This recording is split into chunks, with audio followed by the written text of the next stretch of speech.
So I remember some time back, I went to this event, to this networking event.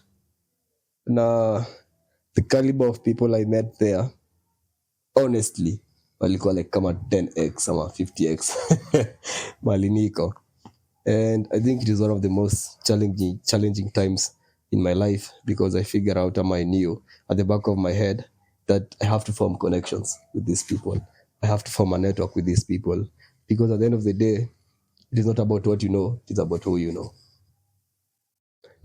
So today on this episode, we get to talk about networking in relation and pertaining men, and how to network and how to go about it. Because at the end of the day, man, connections is very important. Kwanza kwa hii job market, either as a freelancer, either as an employee, irrespective of the field you are, networking is everything. So tuanze na msupeng. Nimetoka kwa madam, sasa nimekuwa msupeng. Unajua lazima tuende na times. Which ones now? So see, this is the Gen Z ni msupeng. But this kizi jina Gen Z wanaitaje wa super? More. Mzee. Bro. Mama brother. Mostly Mzee. Anyway, my good name is Evelyn, the co-host of the Brotherhood Banter. Love being here. Karaoke Vincent, your favorite pessimist and host of the Echoes of Truth. Thank you guys. Always a pleasure having you on board. Bana guys, mtufikishe pale Spotify, mtufikishe 1,000 subscribers. YouTube mtufikishe 1,000 subscribers. Manze. Manze, at least we do a video. We start doing videos. Tuende fit you. Tuingie video kidogo na watu wanang'aa huko. Ila video nyingine ama video. Unaongelea video gani? Unaongelea gani? Unafikiria gani? Sawa. Anyway, fanyeni mambo yenu. So number 1. Let's start. What is networking? What is the definition of networking? Networking is, to me, it's forming new connections and good connections. It's an act of being. Like, you don't stop networking at any stage. You continuously network with different people at different time, and the ones who you already have connected to or networked with, you have to nurture them, both professionally and personally. Yeah. Vincent? For me, I'd say networking is making sure people know you. Because thing about networking, I think it's not about who you know. I think it's more about who knows you. Because you can okay, kama mimi sahi najua Elon Musk. Nakujua. Yeah, najua. As an ex-user. Watu wanaonanga ngwati. Of course. Because next videos. Okay. Tumeshikanisha hiyo. Tunaenda na rada raundi ya utweki nje. We are catching up. So yeah, I think it's more who knows you, who can utter your name in doors or behind doors that you can't enter by yourself. Mm-hmm. Yeah, I think once you reach a place where someone can do that for you, then I think you're a pinnacle of networking. And I also think networking is networking with people who are above you and people who are below you. Can you network with people below you? Yeah, because you see, part of networking, okay, ikinitatoka vibaya.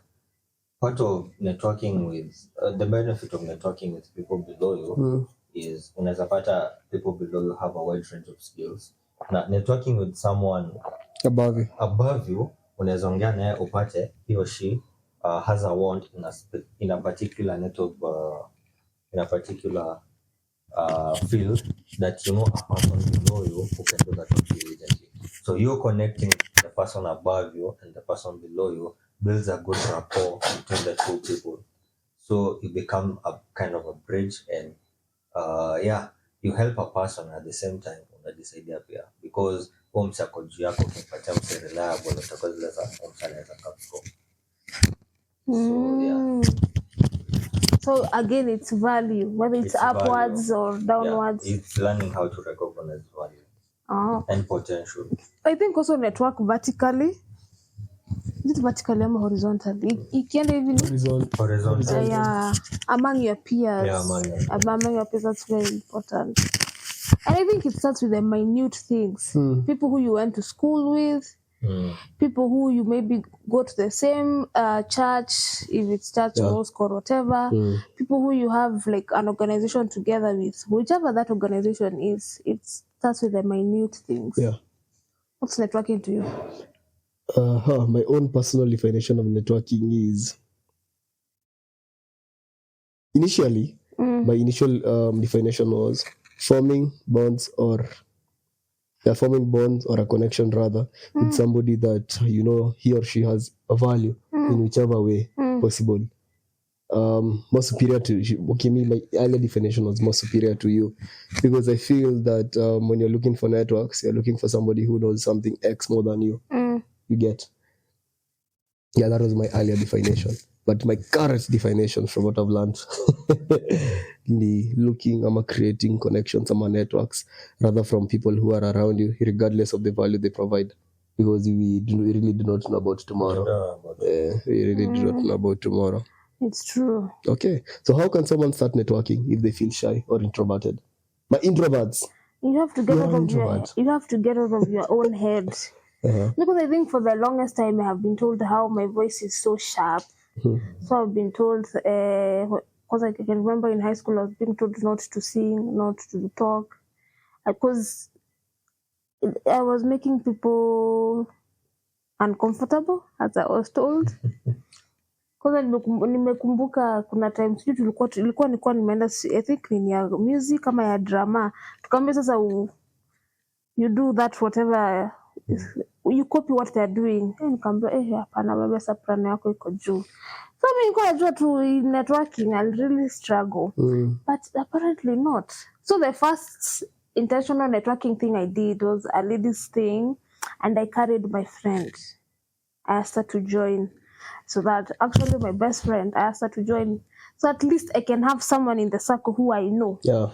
So that really helps. If someone can join, because you'll be two strangers. It's better than being a lone stranger. So number one is find a way of creating a palatable environment for you. Yes. You have to be comfortable with that environment which is new. And then you also have to look for someone to connect with. But with that ladies thing, I did it for almost a year. And the kind of genuine friendships I've built from those women are fantastic. It's fantastic. It is really funny how we miss out on most things, some things in our lives, because we live in our own heads, or we are afraid of failure. Sisi introverts, you suffer. We suffer a lot. Vincent, it is okay. Evelyn? Yes, I'm really, telling you. You're an introvert. We are still on to that. Forget the yapper side. Let me tell you, I'm an introvert. Mimi kunitoa kwa nyumba. But you staying in the house doesn't necessarily mean you're an introvert. But I love my own space. I don't love being outside. You loving your own space doesn't mean you're an introvert. But I don't like being outside. That still is not the definition of introvert. What is the definition of introvert? Aha! Thank you. Kukulu. So, an introvert. Just a moment. Unaona kama ni introvert kweli? 100%. Vincent, an introvert. Kitambo ulikuwa introvert, sasa iko leo ni introvert. Umeniaribu. The bad. Because even Vincent akishinda na wewe haimaanishi ati yeye sasa amekuwa extrovert. So mimi mnaniita extrovert. Haya. An introvert, according to Google sasa, an introvert is a person who is more comfortable with their own thoughts and ideas than what is happening around them. Thank you very much. So you still? I'm still an introvert. Like I cannot enter into a room and just say, "Hi, how are you? My name is..." No, how now? What is an extrovert? Extrovert. Yeah, I'm not an extrovert. You're a what? I am not an extrovert. And good leaders are introverts. I think because of the fact, the aspect of looking within. Looking within. And the aspect of unajua ushaisikia kitu astral projection? Ushaisikia sindio? No. Astral projection, she's the easiest way I can explain this. Higher, okay. Okay, I think the easiest. Umeona Avatar? Avatar the Last Airbender. No. Umeona the Redo Insidious? It's a movie. No. But umeona hizi parts za movie whereby uko kwa ndoto alafu unatoka like unajiona mwili yako like soul yako inatoka. You're teleporting yourself. Sasa hiyo ndio astral projection. Yeah, so hiyo ndio astral projection whereby the soul is departed ama it is divided from the body, which is very dangerous by the way. Tutaje kidogo, which is very dangerous by the way, because you leave your body vulnerable with no soul inside of it. So a body cannot stay without a soul. So different souls occupy that body. But that's a story for another day. Different souls occupy that body. But is astral projection real? Yeah, it's real. Actually, I didn't want to say a practice of which for most of them it doesn't go well. Abu, come again. Say the whole thing again. Astral projection, this is the art of detaching your soul from your body. Mostly, wasi wanafanyanga in a form. It is like snaget kuona ama spiritual gurus ama spiritual journey gurus. Wamekuwa wakijaribu kupreach about astral projection for the longest time, because the moment you get away from your body, you get to learn about your soul. Like soul yako ikitoka, you go to a different world ama a different realm, like apart from your body. So according to our guru wanasemanga, the way ama the best way for you to succeed, depending with the definition of succession in life, it is by you departing your soul from your body. Wanasema ukisha depart, you start learning things about yourself, not your body, like you yourself as the soul. So it's looking inside from outside. Yeah, exactly. But you can do that through a therapist. Why do you need a spiritual journey guru? Sasa ni the same na psychedelics. Umesikia psychedelics? Oh God. What? Psychedelics. What's that? That drugs basically that enhance your ni kama THC on drugs. What is THC? Tetrahydrocannabinol. It's the active agent in weed, cannabis. Then inafanyanga unaanza kuona okay, the full name is I think delta 9 tetrahydrocannabinol. So it's like those psychedelics, the drugs that give you the feeling, the out of body experience, like they give you some form of clarity out of this world. Psychedelics enhance everything, like they enhance your thoughts, they enhance your feelings, they enhance your experiences as a child, they enhance everything. So like, for example, me to me psychedelics but this is something that they make a quick feature from us, because psychedelics, they have the power of healing you, like personal healing, like okay, inajita kuna a lot of controversy, but you can do your own research. The moment unatumia psychedelics, unaona zile child experiences zenye ukumbukangi kwa mtoi unakumbukanga, because they were deeply rooted within your memory, but you functioning normally, it's very hard for you to deprive them or for you to depict them rather. But psychedelics was enhance. These are the small strands, the small strains of vision of anything your childhood experience is coming into life. So wala nimesikia wakitumia like hadi wakifanya recordings ama wakifanya interview na wase, for them wanasemanga it is as if they were living their own life, but now they were seeing it as an adult, which is just crazy. I'd love to know a very big part of my teenage. I don't know.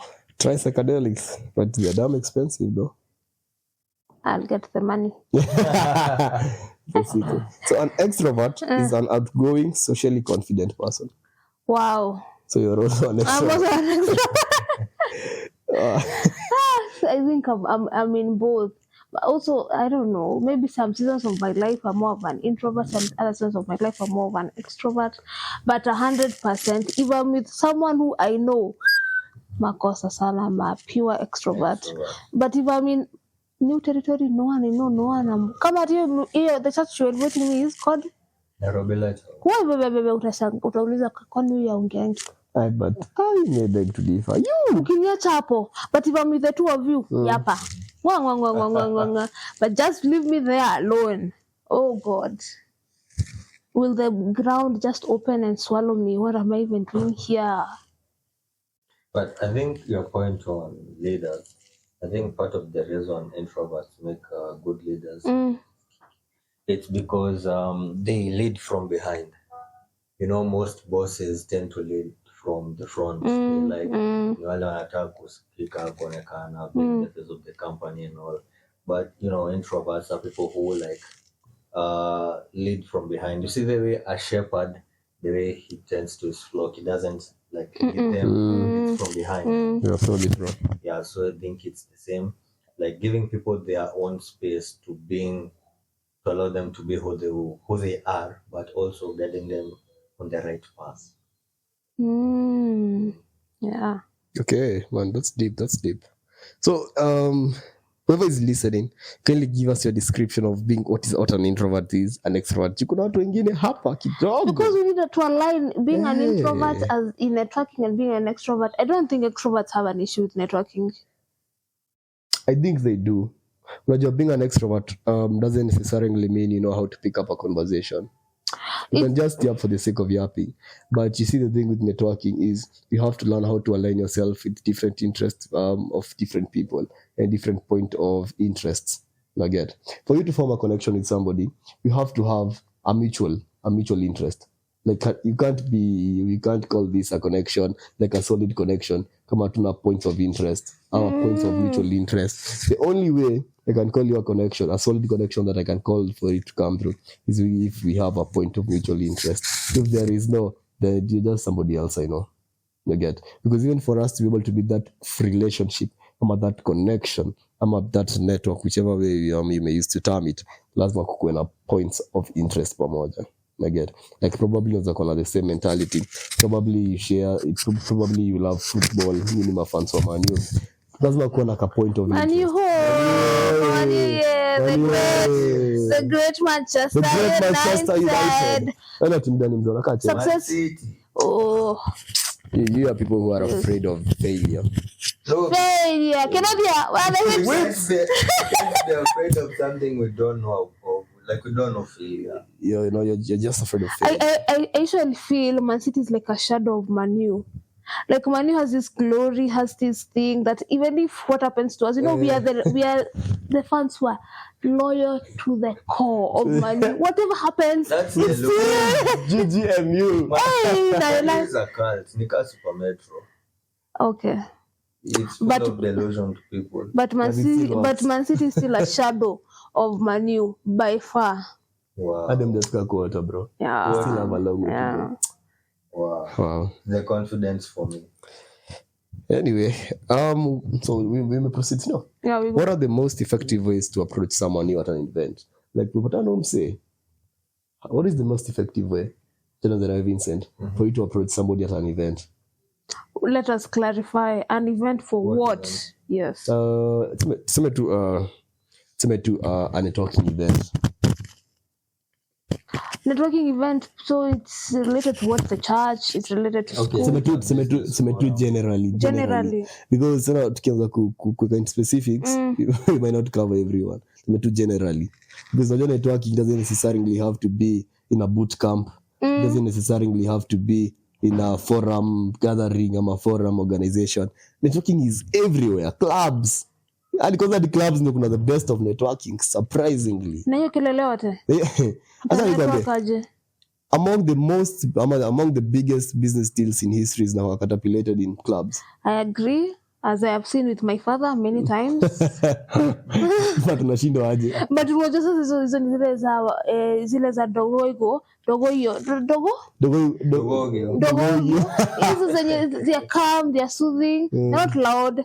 Sasa naambiwa nisetia nini all that how will I tell you I have this business deal that is going for but unajua kwa one VIP lounge. Yeah, but maybe, I think the best clubs are the ones you haven't heard of. The best clubs. Really? Yeah. I think the more expensive a club is, the more kind of under the radar. Yeah, true. Yeah. But this campaigns kiki advertise you. Plus, you see these clubs that have membership. Those are the best in networking. The best. Because they're kind of invite only. I have to know you Kama gli. from a person. Yes. Kuja tu useme ati I'm a member. Kama nani. Bado wajua gli ni invite only. Gli. Kazi ingia tu hivyo. Wow. Deep man. That reminds me. Nirushe something fun hapo ndani. We are talking a very important. Very important. Not kwa serious. Topic for once. Kidogo. Sasa ni fulani tumeenda na mabishti wangu. Tulikuwa na wewe. Hatukuwa na wewe. Tumeenda na mabishti wangu. Tumesema tunaenda Boretam. Tuko tao around 6:40 hapo. Tukasema Boretam inafungwa. Si yote ilikuwa inafungwa lini. Siko sure but I don't remember the exact time ilikuwa inafungwa Boretam. Tukasema tufike Boretam. So for you to get to a Boretam you have to cross through Kempinski. Like you'll have to use that road to Kempinski. Tunaona hizi na yake. Nitangu aje. Hii busy road. Wayakiwe. Like lazima upite Wayakiwe ndio ufike hapo Boretam. Si Kempinski kwa hapo Wayakiwe. Kwanza ndio ufika hapo Kempinski. Tuko na madem. Tuko vijana wawili na madem kama 3-4 hivi. So tulikuwa mimi I don't remember the other guy. Wait, mlikuwa mnaenda Boretam kufanya? Sick chill to like Evelyn, where are you going to? No. Alikuwa tunataka kupanda miti. Dear audience. Dear gentle audience, coming to you live. May God cleanse your minds. Anyway, continue. So let's go hapo Kempinski. So just to madem. Like no memory should pass without a snap, without picture. So wanatuambiaje tupige picha hapa Kempinski. Sisi tunasema why not? Tutatoa simu. Leo time mazeni nilikuwa na Samsung. I had a Samsung. Are you marketing Samsung? Can you move on with your stuff? Samsung Kenya nafaa inipatie pesa. Anyway, tunapiga picha. So tukipiga picha, kuna mapolisi wanatoka. Like out of Kempinski. Wako like, "Swaleni hapo mnaenda wapi?" Sasa si watu waanze kufanya hivi. And then they cock the gun. Sisi kupata history ile siku tulishikangwa. And then they cock their gun. Wakisema, "For anybody who lays another step, another foot trying to run away, we shoot to kill." Trespassing. Kidogo mnaingia chupa nyi wote. So tukatulia. Na polisi wanakam. Wakuja wanatuambia, "Do you know it is prohibited for you kupiga picha Kempinski?" And we're like, man, this year tutajua. So yeah, that is how karibu niende ndani jela. Outside of Kempinski or inside of? Outside of Kempinski. Yeah, it's prohibited. What do you mean? Yeah, it's prohibited. Was that a question or a statement? It's a question. Yeah, it's prohibited. Because I've seen people taking photos there. You see that roundabout hapo ndani ya Kempinski. Sisi tulikuwa hapo nje ya gate. Kapiga snaps mbili nikasikia kijana, wewe kuna simu kali hapa. Piga pingu. I think maybe they don't want now the terrorists to know where the gates are and whatever. Anyway, it's okay. Anyway, that was just a fun fact. Wanaweza tumia Google Earth. I wondered Google has an us. Okay. Google Earth. But if Samuel gets a singing gig and he wants to say and someone else wants to say what he did, will that person say Samsung? The art of networking, ladies and gentlemen, that's our topic of today. How do you network as a man? How do you network as a man? Leave Samsung has sang or Samsung or Samsung. Hapa ni kama tunafanyia tu advertising ya mobile brand. Let us proceed. So we had asked the question of how to go about networking, senior. Like for example at an event. So for me, I think wait, what was his point? Irrespective of Samsung. Your point networking. How the point yake lazima jokes. People always digressing. I don't stop. We talk a lot of banter. Nashina mbona tujamoka. Tuna digress bana. Relationship we digress. That's what banter is. I think it depends on the event, but I'd say first no guy that visit such as a waiter or an usher have a small talk with him or her. Muulize tu kufiti drinks ni gani ama nikae wapi ama what do you feel about today, then how do you network? I think get someone who's scary looking. Who is what? Scary. Why? My experience is that the people who are the meanest looking guys tend to be the most gentle guys, some of the most gentle people. Liar. So you're saying Atoli? Get yourself an Atoli.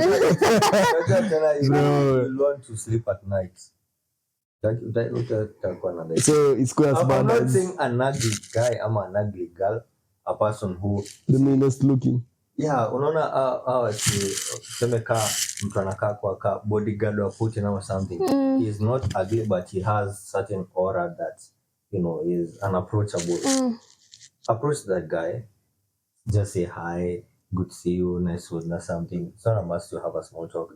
The goal is to make him or her reply, because that unapatanga msikao is not really approached by a lot of people. He tends to stay within a certain clique of friends.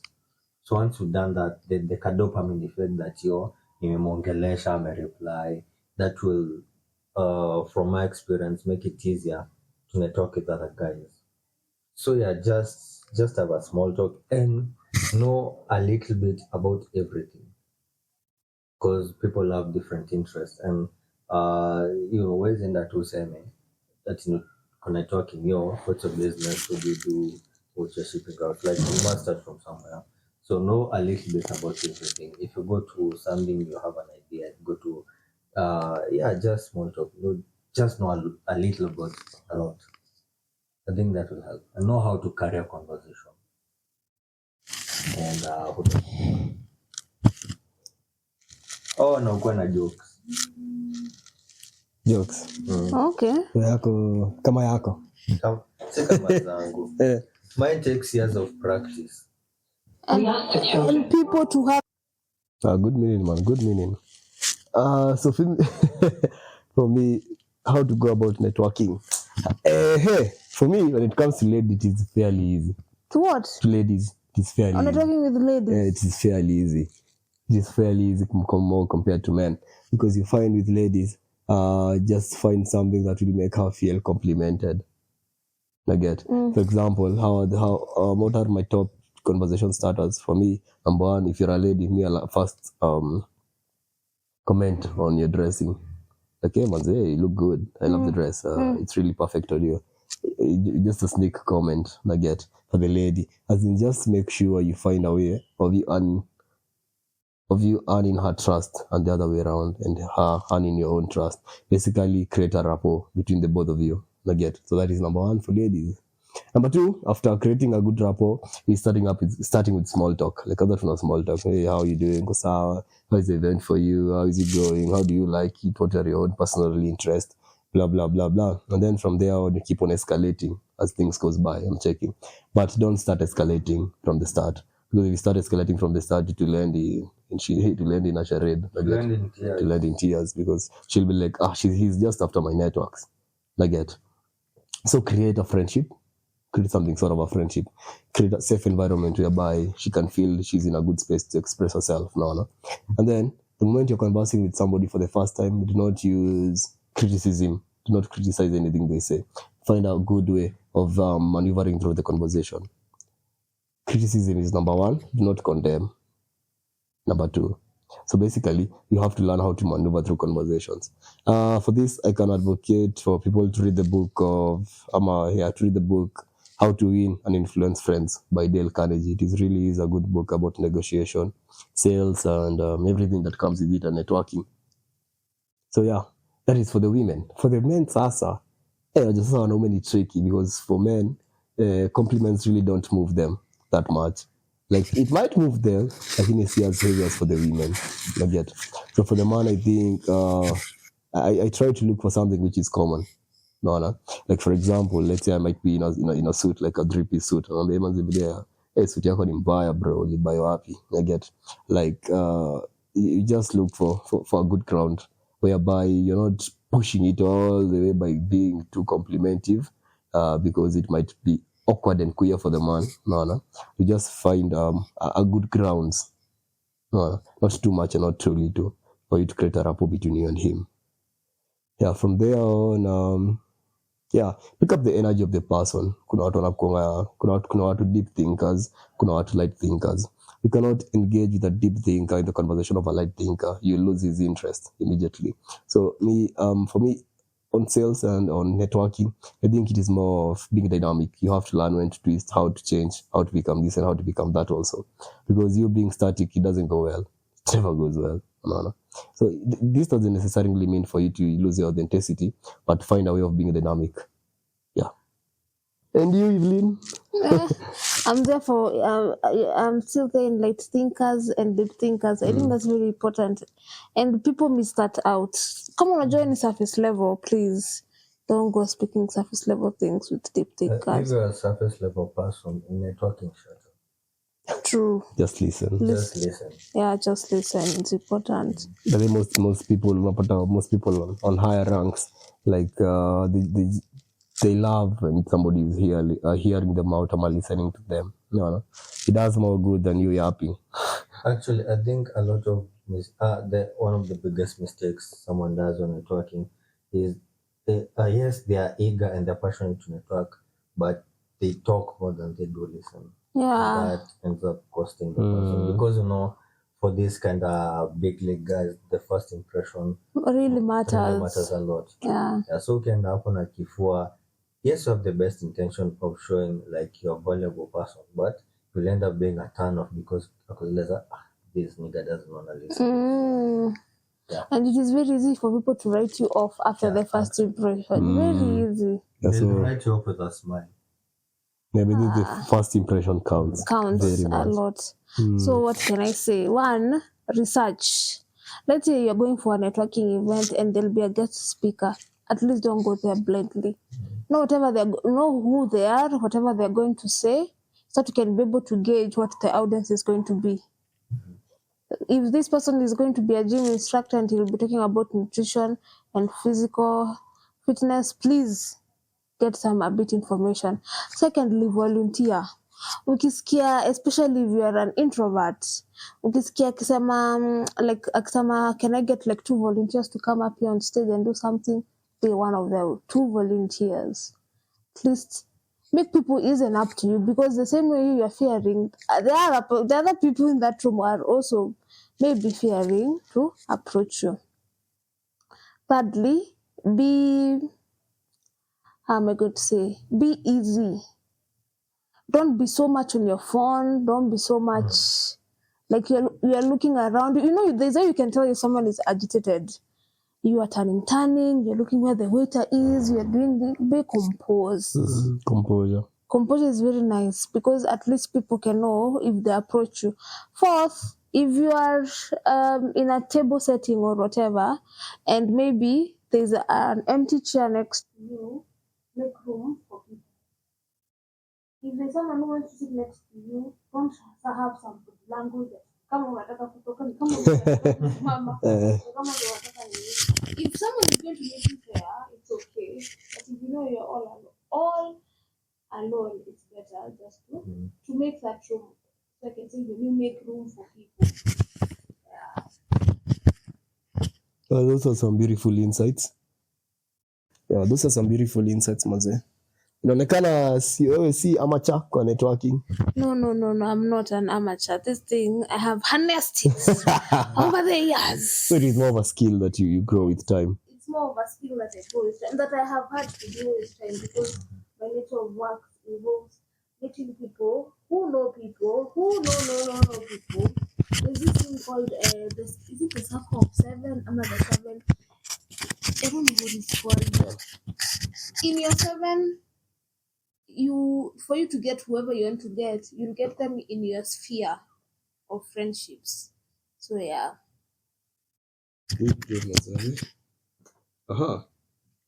So how do you maintain a professional relationship with the network that you just created? How do you maintain a professional relationship? One, after an event, after a work event, whether it was a seminar or a conference or whatever it is, drop a text or an email to those people. The reason why I'm saying drop a text or an email, because it's a work event.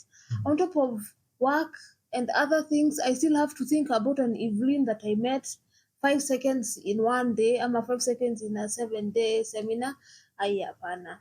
But just drop a text saying, "Hi, my name is so and so. We met at this and this. This was the discussion. It was lovely to meet you."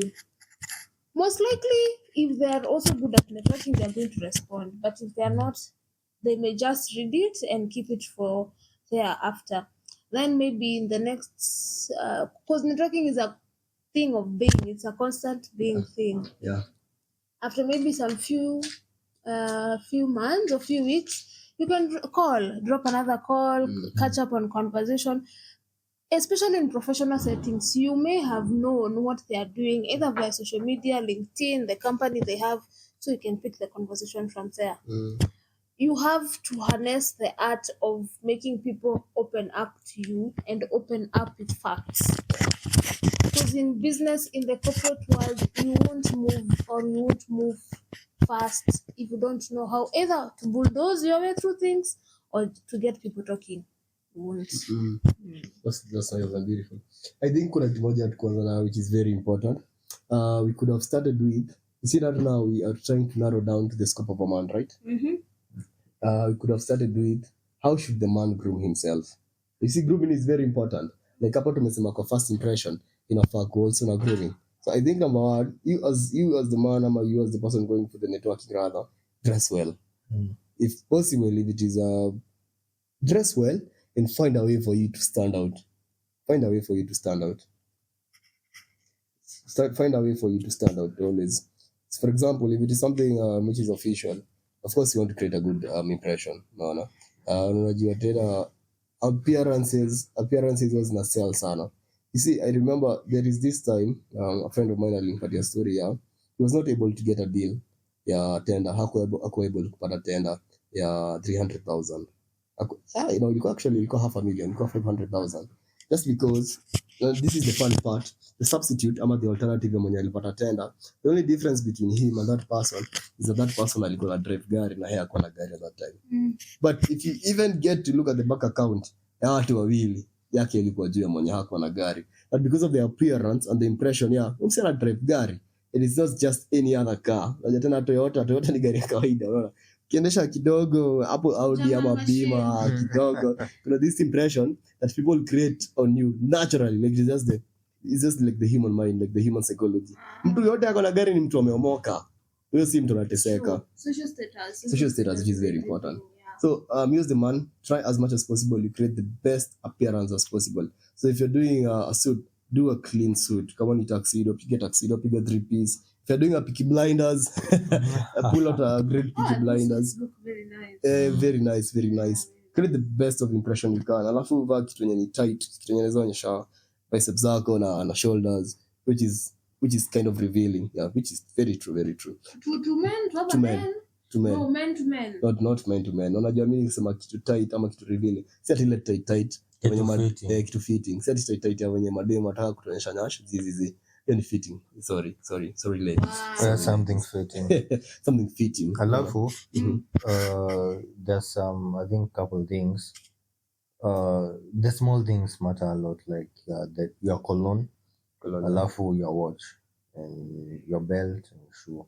You can't wear a smartwatch to an official event like takafala to a high network individual.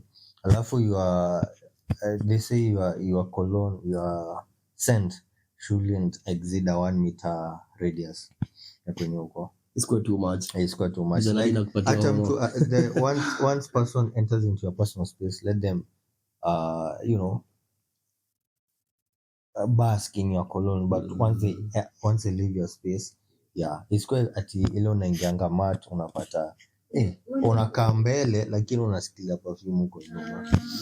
Alafu in this like somehow exclusive ama this, if you're privileged enough to attend a networking event that has this ultra high network people, learn the difference between a rich person and a wealthy person. How do you learn that? How do you differentiate that? A lot of things. Number one is their set of priorities. in relation to, you see, the moment, I'm saying, if somebody is more into materialistic things, there is a big probability either you're new rich ama you're rich. Unajua kuna the new money, sajua new money, like watu wamepata pesa recently. For me, I would like to say for the wealthy people, hakwangi much into materialism. And they don't talk a lot. And they don't talk a lot. Utampata tuna Rolex, ile brand is 100,000. Like it is no longer a thrill for them. Yeah.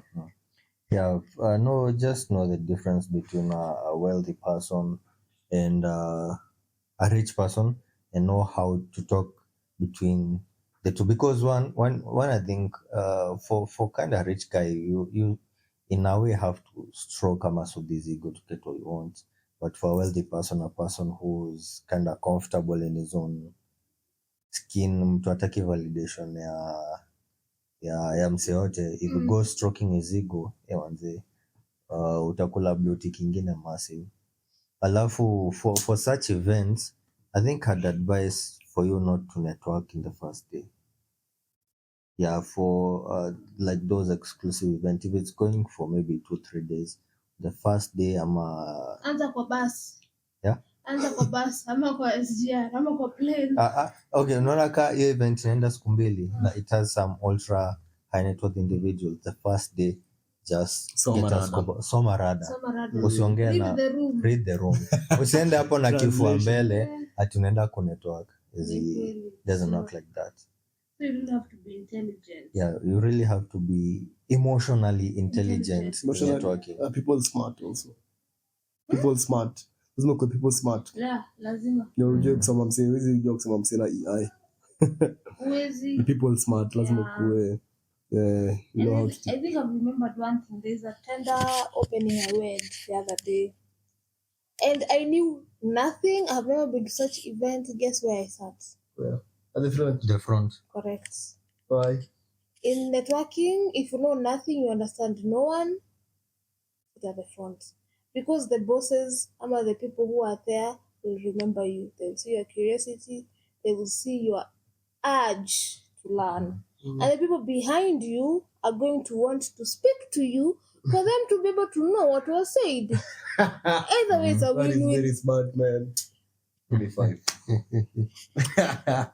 So get to know, get to sit at the front. I don't know where I learned that, but I used it. That's and not I from loved me. it. No, Are you sure it's not for me? Okay. no, it's not from me. I learned it from a video in Instagram. Yeah, it was really Okay, man, go helped. Chris Merritt. No, next time. Something else I've remembered. This I'm putting in a scenario of umeanza kupata tu pesa. Unataka kusema tuna tu pesa?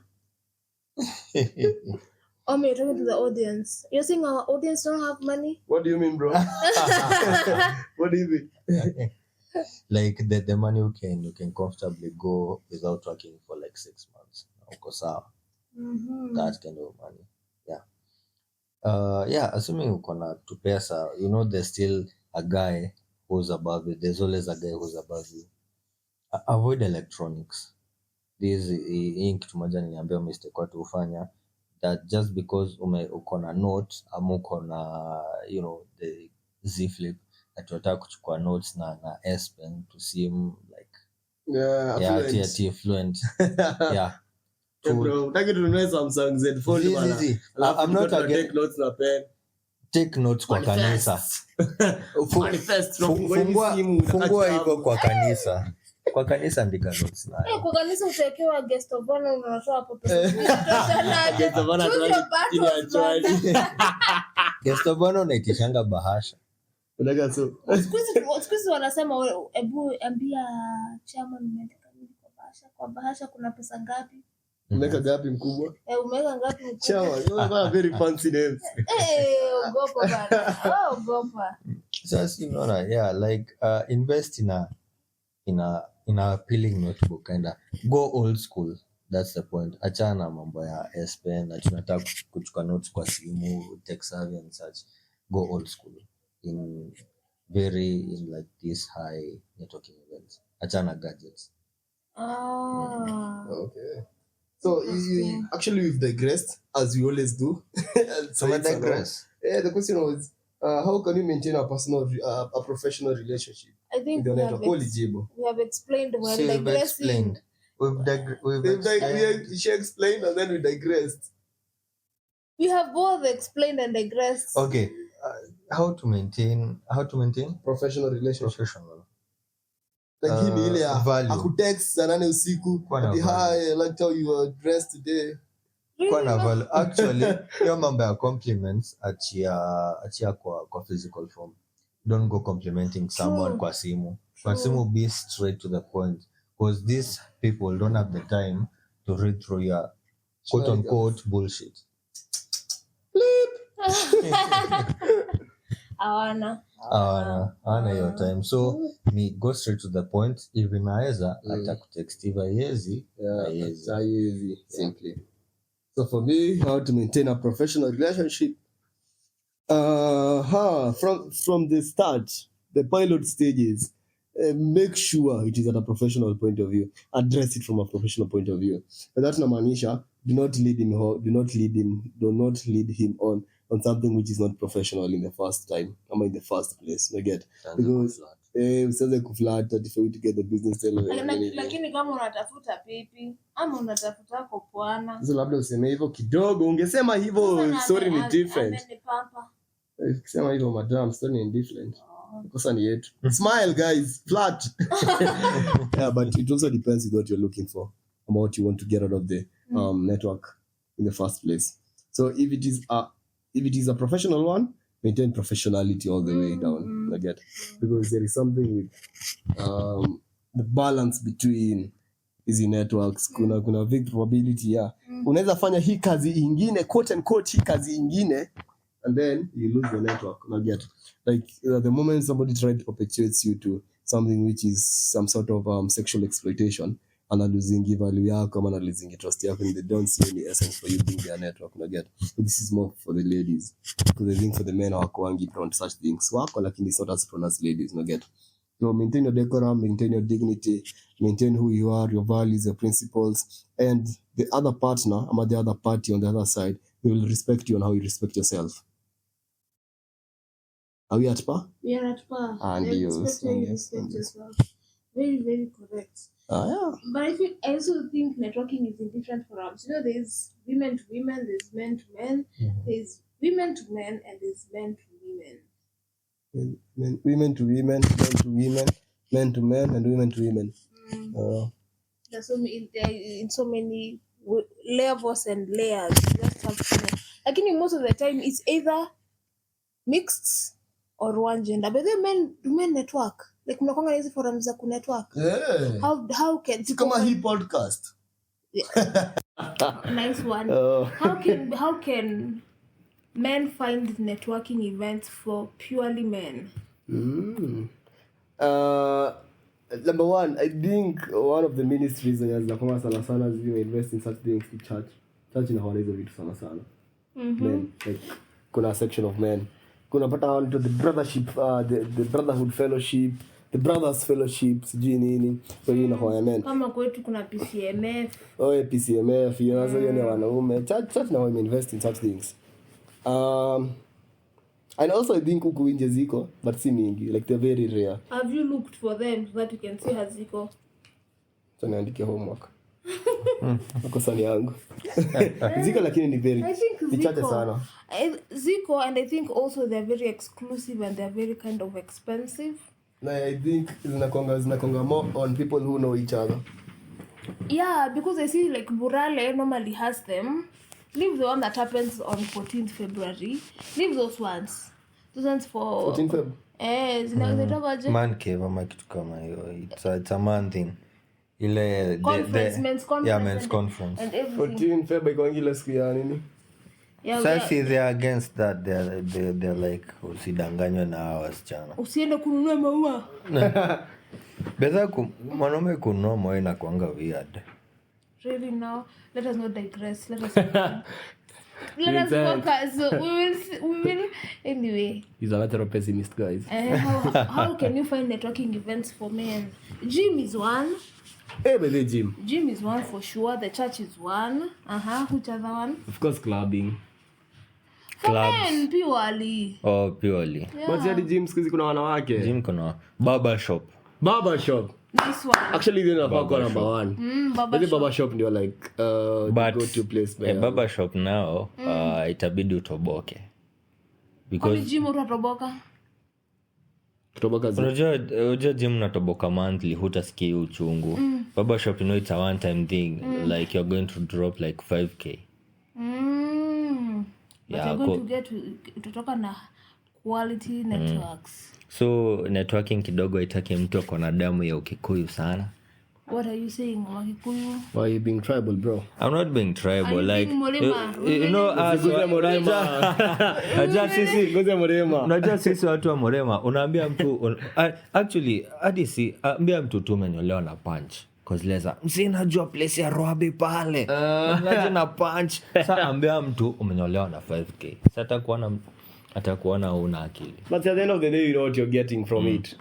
It goes on a personal level. So ndio maana nasema like detach from money. Usikuwa na attachment mingi sana kwa pesa. That's my point. Yeah, makes sense. Learn how to spend to make money. I think also garages. Yeah, garages. Car events. You're a man. I always told me I'm a man. You're a man. Now it is very clear. I am a woman. I am now seeing you like my brother. You're confusing our audience. Car events. The day they'll see my face. Your content yote. Anyway. Yeah. But the garage, barber shop. And gyms. Yeah, gyms. Zenye mnaendanga this rallies at Naivasha and all. Yeah. Those ones they have a lot of hype. Automobile. Yeah, Kina Sunset GT, kina Rally. Yeah, Sunset GT. Yeah, they have a lot. I mean, these are male dominated. Lakini ukosangi tu skirts mahali. Ijeenda. Zile lazima tupate video za TikTok. The following Monday we have Karat gold bana. Nyuma ya gari coated na karat gold. I think also another one is for in hardwares and construction sites.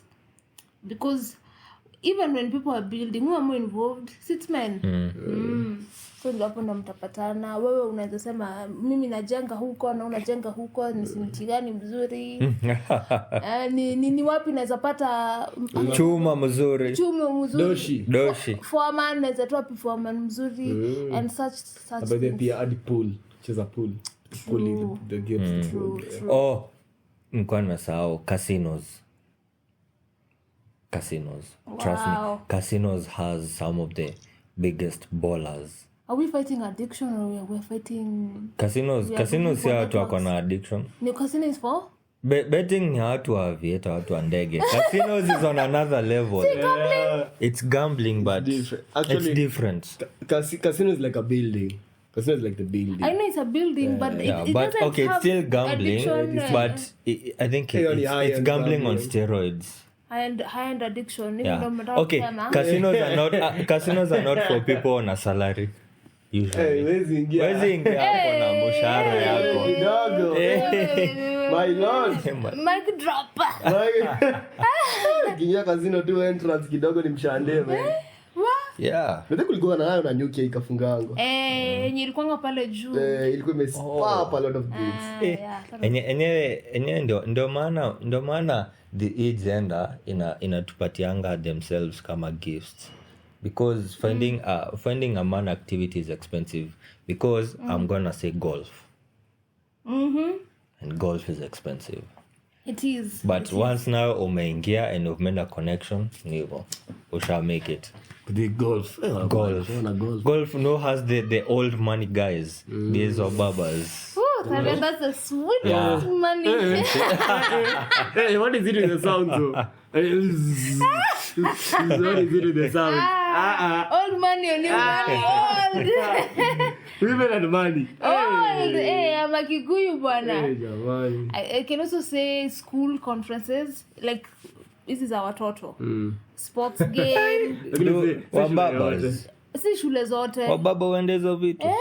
Kwanza if their sons are participating, like if your son is in wrestling, utatuma mamake aende kucheza wrestling ama karate. Okay, I think that will have to specify some fathers. Because honestly, kuna baba ya mtu hajui kijana yake anasomea shule gani. Wow. I need a hug, bro. na nalipa fee. Do you have Are you okay? trauma? Do you have trauma? Hey, But I don't know. I think more of women's. I think those school events are attended more by women. Some are, but I feel like specific things men go go to. Kama you try to say initiation.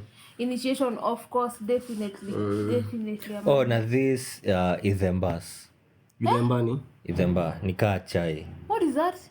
Izemba, okay. Is that Kikuyu? Yeah. Idemba. Yeah, it's Can you say it in Kikuyu? Nini stop Izemba. saying it at Izemba. Is it French? okay. Izemba. Uh-huh. Yeah, it's the official name for like a person who maybe amemaliza class 8 or stuff when they initiated. Now the process after being initiated to now the ceremony itself. The ceremony itself. It's called December. Now when they're being officially welcomed by men to being a young adult. Yeah, But that thing is so pretty. because I've gone to nice. some and the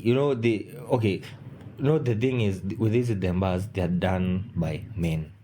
It's a male dominated event and these men are as much as they're traditional, they're people with money. Yeah, because like nataka kuflex, okay, acha nike kuflex, nataka ile kujioneshana like my son may make it, he's now a man, so I'll invite you, who will invite you, and I'll invite you because you find like these events a man invites people in his Circle. or above his own caliber. It's true. Idemba. Yeah. I also didn't know that, but it looks like it exists. So my next question would be, how do you know when to call a network off? Like you have made a network with someone, but this network, it looks like, haita bear fruit. Do you call it off? Am you pause it and go back to it? How do men do it? Because I know for women, tasema, hata kanaringa sana. Hata hakajui kenye kanasema, kanaringa sana. So how do men go about it when it comes to forming networks? Will you go first or I go first? I think I can go first. So this I'm taking a scenario of like you already have the network, but now you're choosing to call it quits. Or not to follow up, not to follow up with the conversations. I saw this and this. May you be interested in? I think okay. Nitachukua ile scenario ya you're still networking, you've not yet established the link. So I think when you start seeing the person isn't Responsive. responsive, because as much as maybe he's a high net worth individual, he's not the only one. Bleep. Si yeye peke yake. But I don't think Yeah. you can resign or you can fire a network. No, you can't. Okay, I think I've known you, I've just known you. Like, where are you going? I think what as men do, if we find that you are not responsive and you are a person who maybe tunaweza faa deal na wewe, ni maybe nikuweke kando, nipate kakitu, then we can revisit. We go back to the drawing board. We restructure. We strategize. We re-strategize. But tena kuna ingine you've already formed a network with someone. I think when it starts becoming exploitative, when you say this person is exploiting you because he knows or she knows that you need him, and it starts becoming that, ama when the value for value system is not adding up, just call it quits. Because I believe a network is like a relationship. Is a relationship like any other. Interesting. Chris, what do you think? Should you fire a network? Put hand home. For me, it is more of archive them. No, no archive. Wow. You just don't do away with them. You archive them. Because for me, I believe I am in the school of thought to you really do not know something 100% because you've not gone through every experience and every environment. So for this time, perhaps right now, I might say that they're not a viable network, but I really do not know about tomorrow. So what if I cut him off right now and tomorrow he might be just the person to get me out of that No, ditch? I'm not cutting him off. But You're just shelving them for take your later. Yes, so nakwambia mimi efforts, nakatu yeah. archive. Because unajua Like tena- you just once you do small But talk. nitajua umeneka archive juu I'm not getting the charts, the text that I was getting. Kwani una cloud chase na mimi? Wow. I want to see. Because I think if you push with this kind of people, it usually has the opposite effect. The more you push them away. Yeah, because wataona una simp sana. And then you can see Simping in real. Because you see, yeah. because you see these guys level anafikanga ni level, it needs some level of brutality. Not like business brutality. So akozileza manze ukisim kwangu sana and I have this deal and it kind of requires you to be business wise, not personal something, but you're going to have to make some hard decisions na uko hapa played and such. Will you be able to handle it? Because initially, because you see what happens is initially you approach it from a logical goal oriented view. Yeah, but once unaona hajibu text, now it starts becoming emotional. Now I think hapo ndio unaanza kwa push them off. So you have archived someone. Like Archive them for later. Like you have archived them and then you meet them again. So how do you Small that? talk. How do you Small talk. Small talk. Ni aje budo umekuwa fit manzi nimekuwa nimeshikana na pande yako iko aje. Small talk make them believe you still have interest. Manipulation, top tier manipulation. And don't reach out the second time. So if I see you across the room and maybe you had a nice deal, nile tu Unatumia ile emoji ya. Because make small talk engaging. I think it's car flirting, make engaging. Like ukiwa hapa mna vibe, but usiitishe namba, usiseme follow up. Seme tu see you later. bye, adios. Bye, adios. Adios muchacho. Yeah. Wow. Which is fairly easy for us men because najua ukatia different types of girls, they come out with different types of games. So you learn a lot. Can we be serious for once in this? Ole. My bad sense of metaphoricness. Anyway, It's been nice. It's been yeah, we need a part 2, right? this one. We definitely need a part 2. We definitely need a part Yeah, we need a part 2. Sawa. Ni venye masaa ya kafi imefika na hapa tuko na kidogo under 18. Guys, I'm still babies. Dedo. Hata milk tea haijatoka. Chana na kitovu ilipona lakini milk tea bado iko pale. Bado iko. Many lactose intolerant. Meaning Ana milk tea. Sina milk teeth. But niko na maziwa. Story for another. tunasema wako lactose so ukunyonya. Hey. You did breastfeed. You're carrying us baby. Hey, you're getting us baby. You did breastfeed. Sikunyonya ng'ombe. No, you didn't breastfeed. What is the Siko- difference? There's difference. There's no. It's just that the bourbon is more healthy. Precisely. So that has more lactose. No, it has more fat. It has more Fat is lactose. not It has healthy, more bro. fat. Fat is not healthy. It What has you- more Who is the biology colostrum. It teacher? has more And their colostrum. school fees were. Aliwezi school fees. There's a reason mtoto akizaliwa wanasemanga usikunywe milk juice. Take it from a mother. But you know, unaona like mothers, I see mothers kama ushibi wanakupeanga hiyo ng'ombe ama ya nan kusupplement. You get mara ngapi? Mara mbili. So either way, you cannot tell us you didn't breastfeed when you were 1 day old. Tanganya mwingine. Go lie to some other chicken Masai danganya. Wanadanganyanga sana. We can wrap it up there, sindio? Yeah, let's wrap it up. It has been a blissful episode. Kama kawaida. Always a pleasure. Always a pleasure. The art of networking. Yes. As It's a man. art. It's a man. As a man. Eh? And It's the a next episode we Mdoro dig man. deeper. We dig deeper. And deeper. We go to the different garages Yeah. and the different clubs. And the barber shops. And The barbers. casinos. But the next episode, we are bringing facts. We are bringing the locations. Yeah. Oh, and we're bringing the balance. definitely. The balance. The balance of a Yeah, ndio ukienda hapo Unajua, ujue. Nakwambia barber shop unapata connection lakini uko Lakini umejipanga. Lakini uko umejipanga na uko tayari. Nikuzi hizi barbershop za 5,000 zinakuanga na these boobs and ass. Hey! Omera yao. Wow. Hey. must be nice You to see, be a man. it is very easy to make men happy. You see? See, such things, Very just easy, man. some titties and some nyash. Na ladies wako hapa wakisema, oh, it's hard to understand men. How is it hard to understand Ladies, men? twende kwa wakaniaro atupe massage. Nonsense. What are these men telling us? Let us go. You can wrap it up there on my right. Karaoke Vincent, your favorite pessimist and host on The Echoes of Truth. My My good name. My good name. Joshua, my good name. The name is Evelyn. See you next episode. Bye. It's been Chris. See Chris Darling, see Chris Martin, see Chris Brown, Chris Nerito. Always a pleasure having you.